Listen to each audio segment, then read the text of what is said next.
Salut, dans cette vidéo, je vais te parler de la situation du docteur Geffard. Donc si tu suis un peu mes vidéos, le docteur Geffard, c'est lui qui est à l'origine de l'endothérapie multivalente que je teste depuis plusieurs mois par rapport à la sclérose en plaques. C'est vrai que ces derniers temps, sa situation, elle n'était pas très claire. C'est un vrai médecin, mais qui, depuis le mois de juillet, n'a plus le droit d'exercer la médecine légalement en France. Je vais te lire le courrier qu'il a envoyé à tous ses patients. Chère madame, cher monsieur. Tout d'abord, je tiens à remercier tous ceux et celles qui ont participé à la démarche entreprise par le collectif de soutien depuis plusieurs semaines. Pour ceux et celles qui n'ont pas été mis au courant, je vous prie de bien vouloir m'en excuser. Compte tenu des questions que vous vous posez, suite à la décision du Conseil d'État du 10 juillet, je vous informe que je suis empêchée d'exercer la médecine en France. Je tiens à vous préciser l'origine des faits qui a conduit à cette situation. En juillet 2013, le laboratoire d'analyse médicale M envoie le sérum du patient MC à la demande de son médecin oncologue, le Dr H. Suite au courrier reçu contenant ces résultats et une recommandation, c'est-à-dire une proposition de préparation magistrale auprès de la pharmacie Leniani, le patient MC s'interroge et demande des informations auprès du Conseil de l'ordre de son département quelques semaines après. Ce dernier contacte le Conseil de l'ordre de la Gironde qui me convoque pour précision. Comme je l'ai toujours fait, j'avais laissé ce malade totalement libre de suivre ou non ma recommandation. En décembre 2013, je prends alors contact avec le patient MC qui a préféré prendre contact avec le conseil de l'ordre de son département, le docteur H qui me répond « n'en faisons pas une affaire d'État », le laboratoire M qui me répond « il y a sans doute eu une erreur informatique d'envoi du sérum pour effectuer les tests, alors qu'en juillet 2013, celui-ci avait insisté pour que les tests soient réalisés par l'IDR-PHT.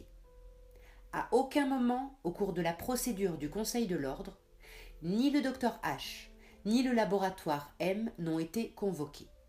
Aucune confrontation également n'a eu lieu avec MC, le plaignant. Les différentes étapes de la procédure sont engagées, aboutissant à la convocation devant la chambre disciplinaire le 15 mars 2015. Résultat, radiation par le Conseil de l'ordre de la Gironde. Mon avocat fut plus que surpris par cette décision inadaptée aux faits. Devant cette décision, je fais donc appel auprès du Conseil national de l'ordre des médecins. La convocation a eu lieu le 8 décembre 2016.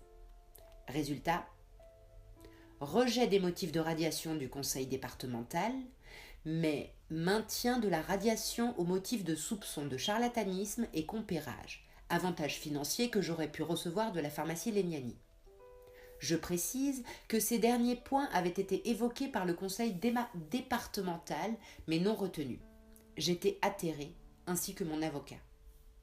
Avec le soutien et les encouragements d'amis, médecins et avocats, je décidai de faire appel au Conseil d'État pour vice de procédure. Un nouvel avocat spécialiste a été engagé.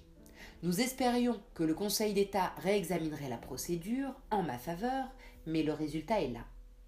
L'examen du dossier a eu lieu le 10 juillet 2017 et je reçois le courrier qui confirme que la décision de la radiation est maintenue. J'espère avoir répondu à vos interrogations et ne manquerai pas de vous tenir informé.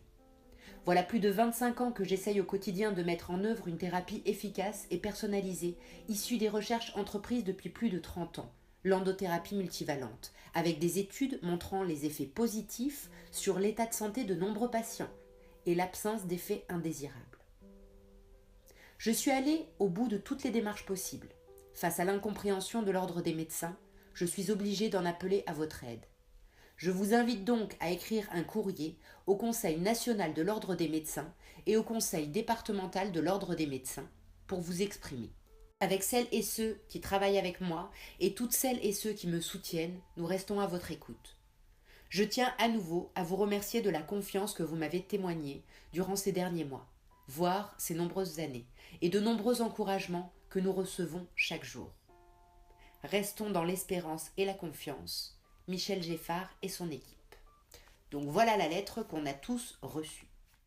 Alors l'endothérapie continue, c'est-à-dire que le traitement, si tu as envie de le prendre ou si tu le prends déjà, c'est toujours possible. Par contre, avant, il t'envoyait un calendrier avec justement un peu la posologie et ce que tu devais prendre.